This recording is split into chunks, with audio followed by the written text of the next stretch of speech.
네, 안녕하십니까. 2016년 8월 18일 치사정담 3인 3색 시작하겠습니다. 오늘은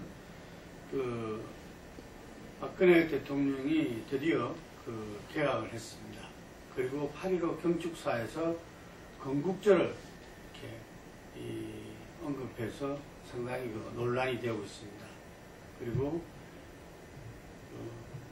우병우 수석에 대한 이석수 특별감찰관의 감찰 내용이 SNS가 누설됐다. 책임 공방전이 벌어지고 있으며 서별관의 청문회에서 정인 출석을 가지고서 추경 처리가 어려질 수도 있다. 이런 이야기 나옵니다. 그리고 더민주 당권 경쟁도 이제 한 열흘 남았죠. 열흘 남은 상태에서 상당히 이렇게 주류 후보로 표가 몰리는 현상이 있지 않나 이런 분석도 있습니다. 먼저 이 개각과 개각에 대해서 어느 이 언론에 보니까 박근혜 대통령이 개각을 통해서 국민통합이 이뤘다. 뭐냐? 조선중앙동아의 보수신문과 한겨레 경향의 진보 계열 성향의 모두 다 개각은 잘못됐다.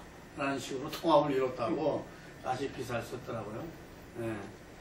이정현 당대표가 상당히 이렇게 탕평인사, 변호인사를 건했지 않습니까? 예. 그래서 이번에 어쨌든 상징적으로 인사는 만사라고 그러는데 호남 출신에 좀 등용되지 않을까 이런 기대도 있었는데 여지없이 무너졌죠.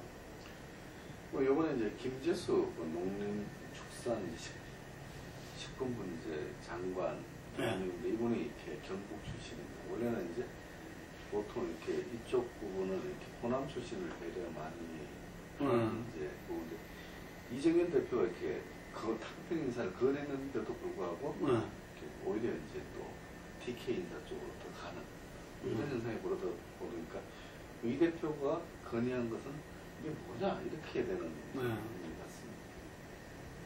그래서 이정현 대표는 또 이렇게 한 발 물러섰죠.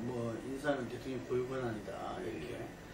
예. 여러 언론들에서 어쨌든 이정현 당대표의 한계를 보여준 거 아니냐. 그리고 박근혜 대통령은 어쨌든 마이웨이다. 이런 식의 이 보수 언론도 일제히 그렇게 비판하더라고. 이래가 안 된다. 이런 개각은 왜 했나? 예, 개각이 총선 끝나고 나서 개각을 해야 된다는 요구가 상당히 강하게 있었음에도 불구하고 상당히 시간을 끌었죠. 끌었는데 비해가지고 내용이 너무 없다. 그리고 지금 제일 문제가 되고 있는 외교 안보 라인은 전혀 저걸 하지 않았고 또 경제팀도 마찬가지고 그래서 이번에 개각된 부분이 상당히 오래 이제 정권 초기부터 했던 사람들을 가는 그런 정도에서 아주 이제 상황 자체를 지금 만약에 하고 있는 거 아닌가 하는 우려를 낳게 했고 또 한 가지는 이제 8.15 경축사 자체가 원체 이게 그동안 어떤 국민적 기대와 이게 거리가 먼 어떤 그런 내용들이 나오는 바람에 조금 전에 지적하셨듯이 정말 마이웨이를 줄기차게 고집하고 있고 전역중 운영 기조라든가 어떤 국내적으로나 국외적으로 전혀 그걸 바꿀 기미가 안 보인다는 데 대해서 상당히 좀 개탄하는 목소리가 높아진 것 같습니다. 이번에 그다음에 경축사 8.15 경축사 부분인데 거기에는 어떤 팩트 자체도 좀 이렇게 안중근 의사가 이 류신 감옥에서 옥사했는데 하얼빈으로 이렇게 이거는 좀 심각하지 않습니까? 사소한 실수라고 이야기에는 대통령 연설문 같은 경우는 이렇게 비서가 연설 비서관이 따로 있고 그것을 이렇게 서로 검증을 하고 이제 마지막까지 꼼꼼히 챙기는 현안입니다. 그런데도 지난 그 이전에 쥐덧 언급이 이제 잘못된 인용을 한 바람에 상당히 망신을 산 적이 있는데 또 이런 부분들이 재발했다. 대통령 연설에 대해서 이렇게 꼼꼼히 챙기는 부분들이 그 기능 자체 업무도 제대로 이렇게 잘 안 되고 있다. 이런 뭐 신호니까 사실 불안할 수밖에 없죠. 네, 근데 그 자체도 문제지만 그런 일이 있고 나서 누구 한 사람도 이 부분에 대해서 문책을 당한다든가 아니면 어떤 책임을 진다든가 그런 일이 없고 또 이 청와대 자체에서도 무슨 일이 있었느냐는 식으로 대수롭지 않게 넘기는 이런 그 분위기가 참 이 밖에서 보는 국민들이나 이 언론이나 뭐 이런 부분에서 정말 저렇게 해도 되는 거냐 이런 낳게 하는 것 같습니다. 예. 그리고 그 8월 경찰 수사에서 그 건국절 부분들이 나와서 8.15가 어떤 그 강복절인 동시에 건국절이다. 그래서 우리 헌법에 나와 있는 이 임시정부의 보통을 갖다 마치 부정한 듯한 이런 부분들로 이렇게 논란이 되고 있는데 새누리당에서는 아주 강력하게 최고위 중진회의에서 법자가 건국절 법자를 공론하자 뭐 이렇게 지금 나서고 있어요. 네. 뭐 사실 이렇게 지난해부터 계속 이제 이명박 정부가 들어선 이후에 이제 이러한 부분들은 계속 있어 왔는데 요번처럼 또 강하게 이제 톤을 가지고 강한 톤으로 이제 나서는 거는 이제 처음인 것 같습니다. 뭐 사실상 이거는 이제 국정교과서 내년도 이제 채택을 앞두고 있는 상태인데 앞두고 벌이는 역사전쟁이 아니겠느냐. 그리고 이제 국정교과서의 내용 중에 가장 핵심적인 사항들이 이 부분입니다. 그러니까 미리 이제 이 사항을 가지고 또 먼저 선수를 치자 이런 의미도 있는 것 같습니다. 근데 문제는 이 부분에서 이제 지금 저는 새누리당이나 보수 세력이 잘못 생각하고 있는 부분이 이건 팩트 단계에서 도저히 자기들이 이길 수 없는 부분이다. 1948년도 9월 1일자로 대한민국 간보 1호가 나왔는데 그 간보 1호의 내용을 보면 대한민국은 기미 3.1운동으로 대한민국이 건립하였고 이제 1948년 시점에서 민주 독립국가로 재건을 했다 이렇게 돼 있고 그 간보 1호 발행일을 대한민국 30년 9월 1일 그러니까 그 기점을 1919년으로 보고 여기 발행일 자체를 대한민국 30년이라고 했거든요. 그러면 당시에 이승만 대통령이나 그 건국을 했던 소위 말해서 그 정부로 수립을 했던 사람들이 전부 다 이 임시정부의 법통을 이어가지고 대한민국 30년이 되는 그거였다는 걸 스스로 인정을 하고 있는 건데 그걸 갖다 지금 와서 앞에 부분은 지워버리고 이날을 이제 8.15를 건국일로 하자는 그 자체가 스스로가 이제 자기들 그걸 다 부정하는 거죠. 이 사람들이 이야기하는 게 이제 건국의 아버지가 뭐 이승만이다 이런 이야기인데 이승만 스스로가 지금 그 대한민국 30년이라고 자기가 인정하고 자기가 그렇게 했던 부분을 부인하는 것밖에 안 되기 때문에 이거는 논쟁이 공식화되게 되면 오히려 자기들이 덫에 걸릴 만한 상황이다 그렇게 봐집니다. 이정현 당대표는 이 부분에 대해서 토론회 생중계를 갖다 제안했잖아요. 그러면 야당에서 받을까요? 아니, 저는 뭐 충분히 받을 수 있는 사안이라고 봅니다. 이건 또 한 가지 하자면 3.1운동이나 그걸 하게 되면 자칫 잘못하면 과거에 이제 김일성의 업적은 그걸 하기 위해서 3.1운동을 부정을 하고 대한민국 독립운동의 어떤 그거를 타도동맹, 타도 뭐 이렇게 하던 거기에 찾던 북한의 논리와 다를 바가 뭐 있냐 이런 식의 그것도 가능하기 때문에 굉장히 위험한 그거다. 우리 역사에서 3.1운동이 차지하는 어떤 비중이나 중요성 이런 부분에 대해서 남쪽 정부가 이런 식으로 그걸 하게 되면 북쪽하고 다를 게 뭐냐 그런 것도 있을 수 있다는 걸 지적하고자 합니다. 이에서 여당이나 보수적인 논객들이라는 게 국가라는 게 어떤 국민과 영토와 주권이 있어야 된다. 이게 3요소인데 임시정부는 이 영토도 없었고 주권도 없었다. 뭐 이런 이야기를 하고 있어요. 뭐 그거는 이제 실정적으로 볼 때는 그런 부분이 이제 있다고 하더라도 실제 국가라고 하는 건 단순히 그런 어떤 모든 틀을 이렇게 다 갖춰야 되는 것은 아닙니다.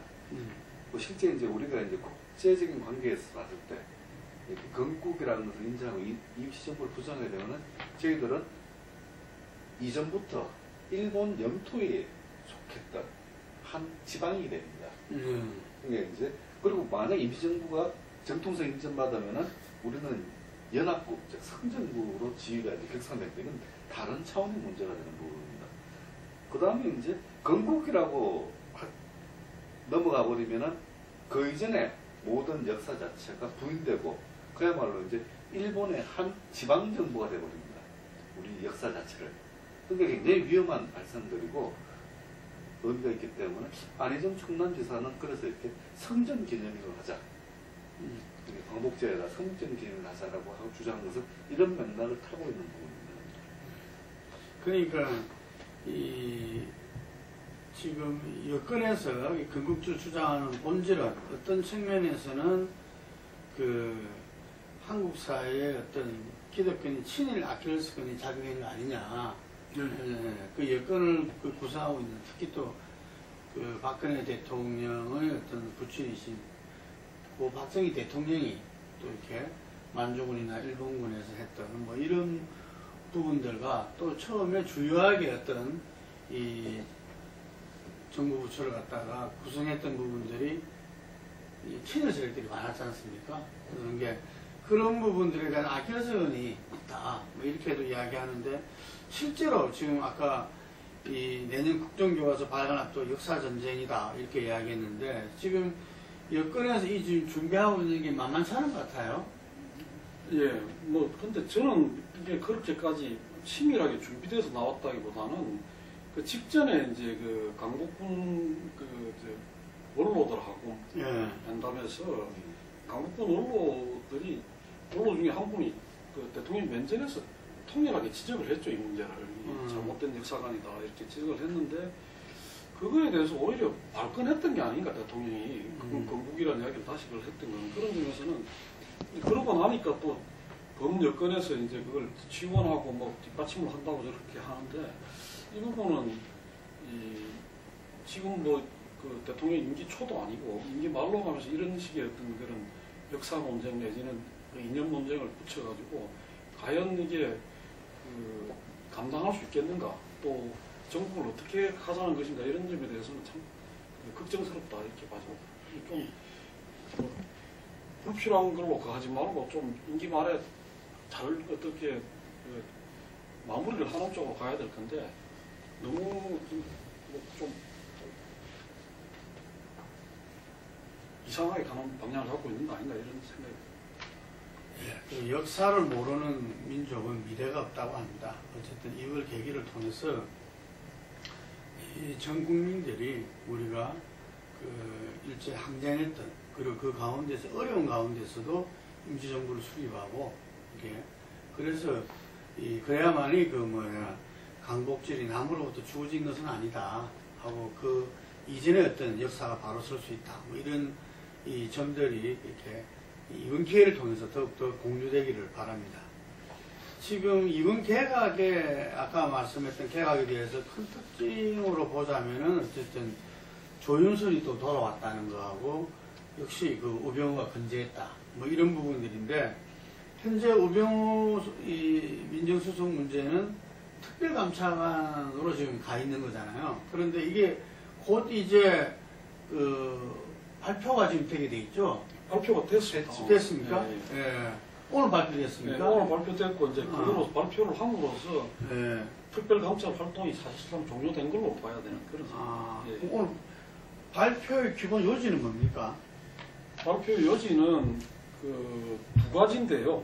하나는 뭐냐면 이 아들 문제, 아들 꽃보직 논란은 그 직권 남용의 그 혐의가 있고 또 우수석 가족들의 기업이라고 할 수 있는 정강에 대해서는 횡령 혐의가 있다.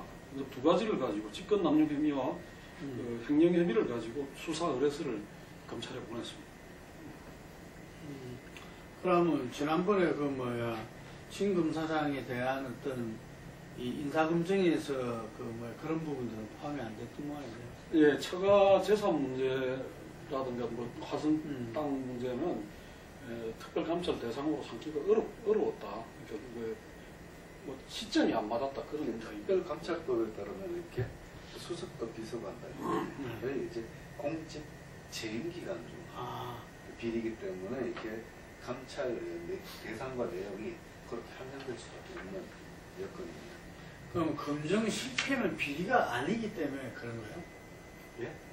아니 지금 검사장에 대해서 민정위 차원에서 인사검증을 할 때 그 주식 논란이 있었음에도 불구하고 검증에서 패스한 거잖아요.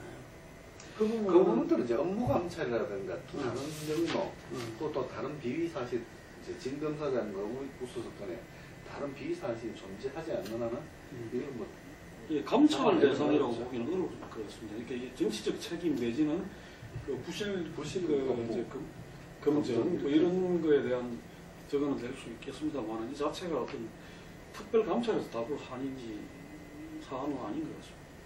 그럼 MBC에 그 보도됐던 어쨌든 간에 그 내용이 뭐 거의 일치하는 거네요? 예, 그렇습니다. 이게. 그게 뭐 이석수 이 특감도 본인이 그런 통화를 한 것 같아. 라고 이제 이야기를 했던데 그것은 뭐 어떻게 이해됩니까? 실제 언론은 이제 취재 활동을 하지 않습니까? 네. 그리고 이제 말한 내용에 이제 기밀 유출이라고 이제 해당되는 부분들은 주장하는 것이 이제 MBC라든가 동아일보가 주장하는 것이 이제 우병우 아들과 정강이라는 기업이 특감 대상이라고 한 부분들 기밀 누설이라는데 이거는 사실상 세상이 다 아는 얘기를 기밀 누설까지 가느냐 이걸로 됐을 때 이미 다 보도했던 부분들이거든요. 이 두 개는 이제 특감에 해당하게 된다. 공직 재임 기간 중이기 때문에. 그러나 처가 땅이라든가 이런 부분들은 그 이전에 일어난 사건들은 어떻게 이제 특별 감찰 대상은 아니다. 그럼 MBC와 동아는 기본적으로 그 보도를 통해서는 이석수 특감을 공격하는 부분이네요. 그렇죠. 좀 그쪽으로 포커스를 맞춘 거라고 봐야 됩니다. 실제 이게 기자가 이제 그런 내용을 정보로 받았다 그러면은 실제로 기밀 누설로 야만을 잘 잡지 않습니다. 기자의 속성상. 데스크가 이게 지정해주지 않았나 이런 의심이 들게 하는 부분이거든요. 아 이렇게 특감 이석수 특별감찰관이 이렇게 감찰을 하고 있다라고 야마를 잡고 이제 보통 하는 것이 상례인데 이것을 야마가 기밀 누설로 나오니까 사람들이 깜짝 놀라는 거죠. 이게 그 뭐야 야당에서는 특감을 흔드는 업무다 우병우를 지키는 세력이 논란을 야기시킨 거다 이러면서 이 더민주의 우상호 원내대표 같은 경우는 결국 이거는 특검으로 갈 수밖에 없지 않겠나 뭐 이런 이야기 했어요. 예, 그러니까 지금 이 상황이 이제 과거에 이제 그 최동욱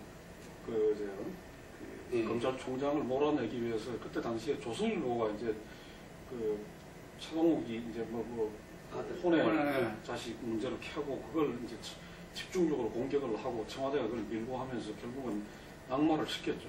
그 검찰총장을 그랬던 거하고 요번에 이제 그 역할을 MBC가 맡아가지고 MBC가 그걸 흘리면서 그걸 이제 거꾸로 이제 이 사람이 기밀 누설을 했다. 자기들이 취재를 해놓고 기밀 누설을 했다고 이렇게 공격을 하고 그걸 받아갖고 또 동아일보가 그걸 하는데 반대로 요번에는 조선일보는 그게 어떻게 기밀 누설이냐 하면서 반대편에 섰습니다. 그래서 지금 보수 진영 내에서 조선일보가 우병우 문제를 처음 터뜨려가지고 지금까지 집요하게 그걸 하고 있는데 비해가지고 이 청와대하고 코드를 맞춘 또 이제 MBC 동아일보 이런 데하고 해갖고 내부가 지금 그 양분돼가지고 서로 그 싸우는 그런 양상을 보이고 있는 것 같습니다. 조선일보 기자는 뭐 입건도 됐더라고 보니까 네. 그 차적 조회를 불법적으로 했다 그래가지고 하여간에 뭐 어제 이정현 당대표가 원외 정당을 추구하면서 원외 당협위원장 들어갔다가 함께 회의를 한 모양인데 그 자리에서도 우병우 소속 거치에 대해서 하라 그랬는데 참 그 과연 이정현 당대표가 뭐 거기까지 갈 수 있는가? 그날 또 아마 아무 이야기도 안 했다 그러더라고요. 예, 김문수 만났을 때. 네, 참 아무 얘기도 안 하고 다른 얘기만 좀. 김문수 이제 그 전 지사가 원외위원장 자격으로 해가지고 네.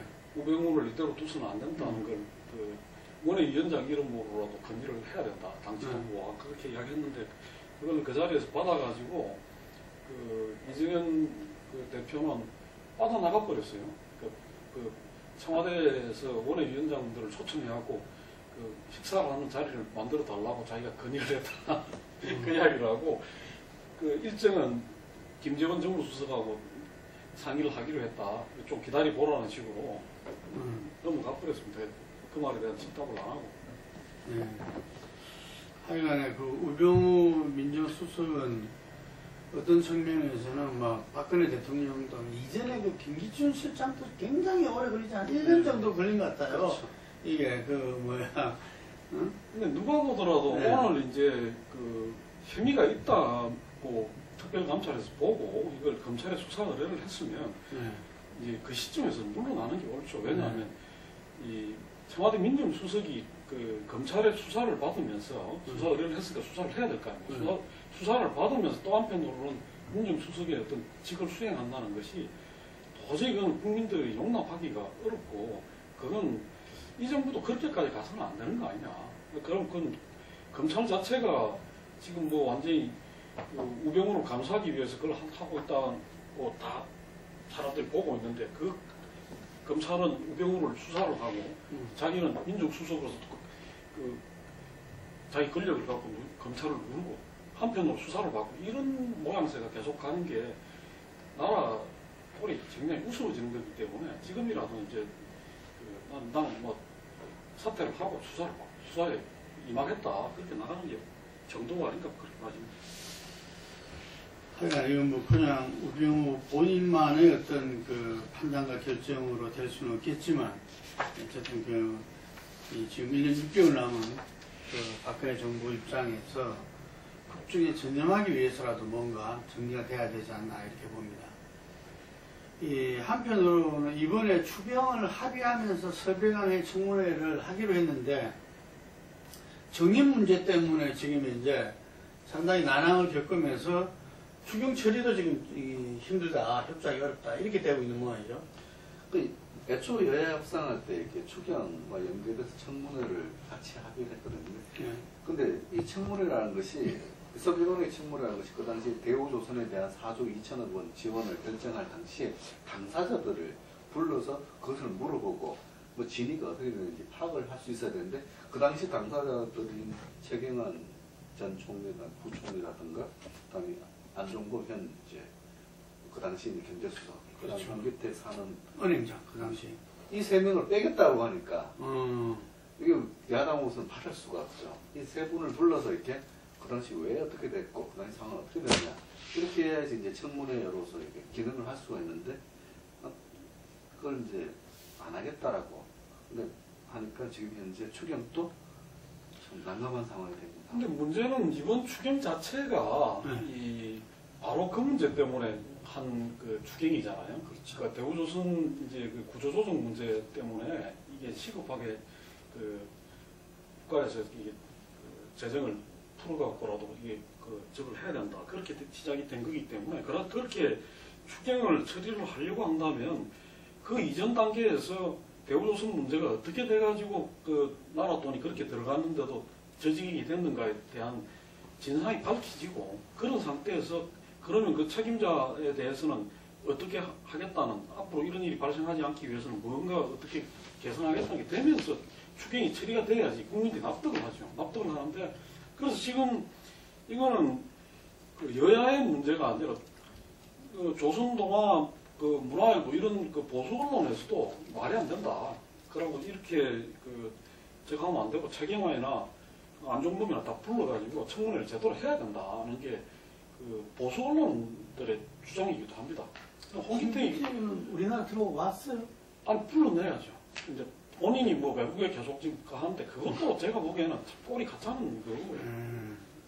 그래서 이거는 지금 새누리당은 현직 기관장 참석을 주장하고 정진석 원내대표가 망신주는 청문회는 안 된다 이러는데 그 당시에 아무 책임 관계도 없고 내용도 구체적인 지금 내용도 모르죠. 모르는 현직 기관장이 참석한 유효 총리나 이런 사람들을 오도록 하겠다는 거 아닙니까? 그러면 그 사람들이 나는 뭐 그때 당시 어떻게 돌아가는지 모른다 갖고 그 말인데 이 청문회 자체가 열리게 된 게 그 세 사람 간에 오고 갔던 이야기를 홍기택이 자기 입으로 이야기를 했기 때문에 발단이 됐던 거 아니겠습니까?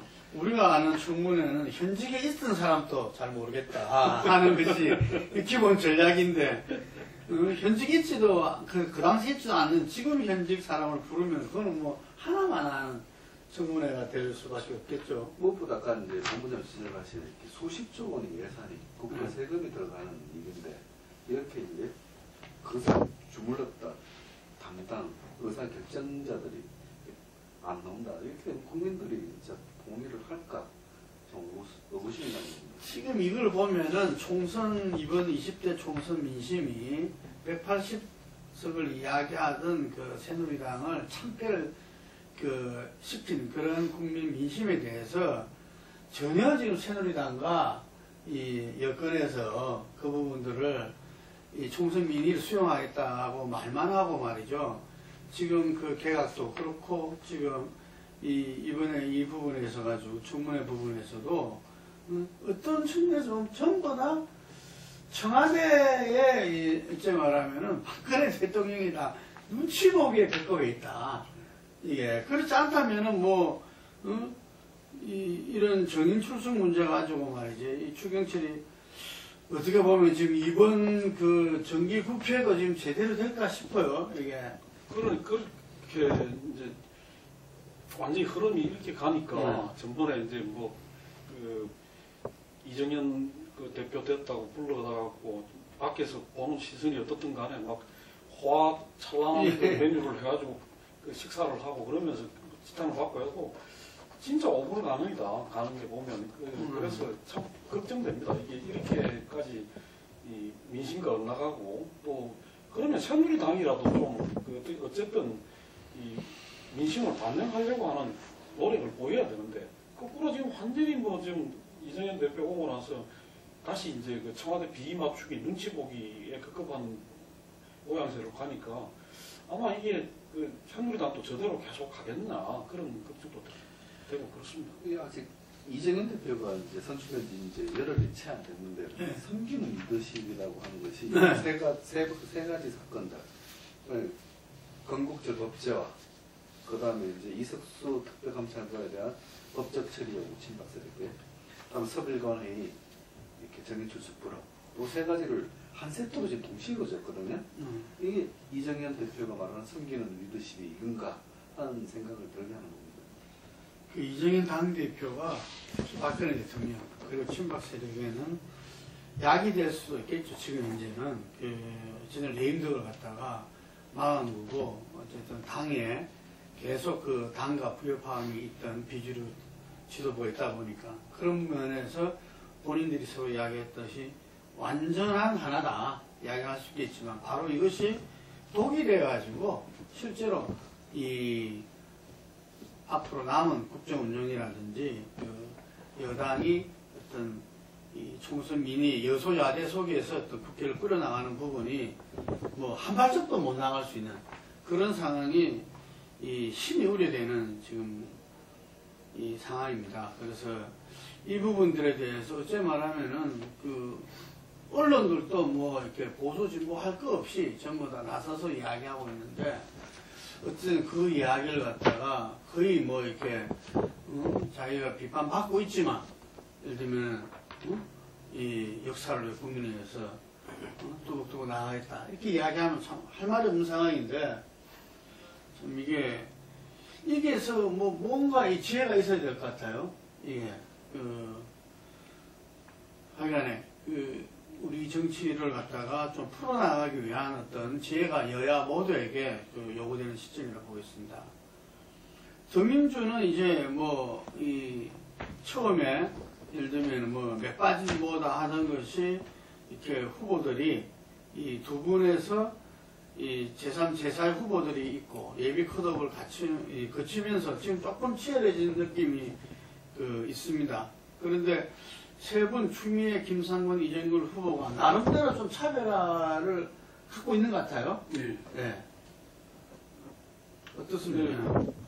뭐 지금으로서는 아무래도 이제 그 추미애 의원 같은 경우가 좀 앞서가는 그런 저거고, 이제 김상곤 후보는 추미애 후보하고 각을 세워야 되니까, 문재인 대세론에 대해서 이제 그 공격을 하면서 또 한편으로는 또 이 당내 주류라고 할 수 있는 그 문재인 쪽 부분하고 이제 완전히 등을 돌리는 그 지위나 그런 상황이 있는 분은 아니기 때문에 필패는 또 동시에 이제 문제가 있다 이런 지적을 하면서 이 내부가 치열하게 경쟁하는 구도를 만들 수 있도록 당대표로서 역할을 하겠다 이런 거고, 추미애 의원 경우에는 그 문 의원에 대한 문 대표에 대한 지나친 공격이나 내지는 뭐 필패론 이런 거를 자꾸 하는 것은 해당 행위다 뭐 이런 식의 어떤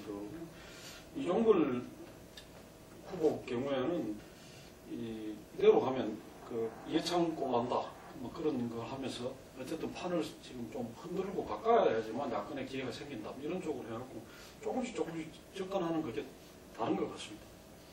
근데 전체적인 어떤 이 국민 지지하고 또 이렇게 당심은 조금 차이도 있을 수도 있잖아요. 그게 판사는 지금 어떻게 나타나고 있습니까? 국민 여론을 보면 봐도 이렇게 추미애 의원이 제일 앞서 있고, 그런데 대다수가 약 절반 가까이는 관심 문제 의견이 없는 학교입니다. 새누리당 대표 때도 똑같은 상황이었는데 여론조사를 하면은 거기서도 추미애 의원이 이제 1위를 차지했는데 2위가 이제 좀 엇갈렸습니다. 2위는 국민 여론 같은 경우는 이종걸 이렇게 후보가 이제 2위를 하고 김상곤 후보가 인지도가 낮은 탓인지 가장 낮았습니다. 이게 이제 더민주 지지층으로 넘어가면은 이렇게 김상곤 후보가 2위, 그리고 이제 뭐 오차범위내 격차로 이렇게 이종걸 후보가 3위 이렇게 약간 순위가 뒤바뀌는 상황입니다. 여기 금방 말씀하셨지만 어쨌든 추미애 후보는 이 3자 구도에서도 이길 수 있는 그런 강한 당을 만들어야 된다. 그래서 한마디로 말하자면 어쨌든 문재인 전 대표로 이길 수 있다. 네. 뭐 어쨌든 그런 강화, 연대 이런 쪽이 뭐 그런 입장이라면은 이종걸 그 후보 같은 경우는 안 된다. 그렇게 해가지고 필패론이다.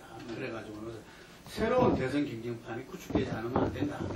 이런 거고, 김상곤 후보 같은 경우는 양쪽을 좀 이렇게 비판하면서도 어쨌든 간에 경쟁 구도는 새롭게 구축되어야 된다. 이렇게 이제 이야기를 하고 있는데, 어쨌든 간에 지금 이제 현재 그 비주들은 지난번에 국민의당을 쭉 다 나갔잖아요. 그럼 현재 있는 부분에서는 누가 보더라도 친노 친문이 이 다수를 차지할 수밖에 없고, 그럴 때 그분들의 어떤 그 점수를 보자면은 추미애 후보가 가장 이렇게 와닿을 수도 있다. 예, 그런 생각도 드네요.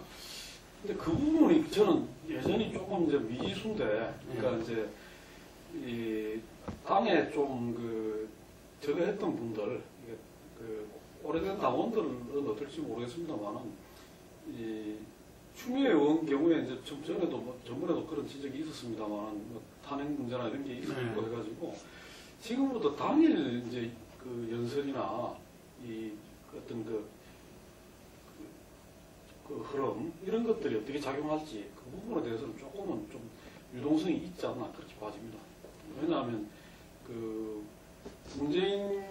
추미애 의원 굉장히 지금 조심스럽죠. 조심스럽다가 최근에는 이제 조금 자신감이 붙는 그런 건데 이제 문재인 대표 쪽 지원이 조금 피부로 느끼지는 것 같아요. 그러니까 이제 그런데 한편으로 그게 실질적으로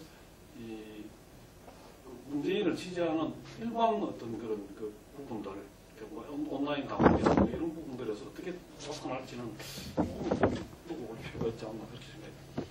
유효 지지율로 본다면은 지금 이제 추미애 후보가 반을 넘는, 가반을 넘는 정도의 그걸 하고 있는데, 어쨌든 간에 더민주의 당심은 내년 정권 교체를 어떻게 이뤄낼 것인가, 그게 아마 맞춰지고, 그리고 이 세 분 모두 다 호남에 굉장히 집중해서 호남 민심을 갖다가 이렇게 누가 이렇게 받느냐, 예, 뭐 이런 부분들에 또 새로운 어떤 또 다른 어떤 그게 있는 것 같아요. 어쨌든 지금 이 전개되고 있는 더민주 당권 경쟁은 이제 아마 다음 주면은 클라이막스를 지나서 29일입니까? 27일 27일. 예? 27일 토요일. 아, 27일 날, 예, 다음 주말이면 이제 결정이 되려 봅니다. 네, 여기까지 하겠습니다.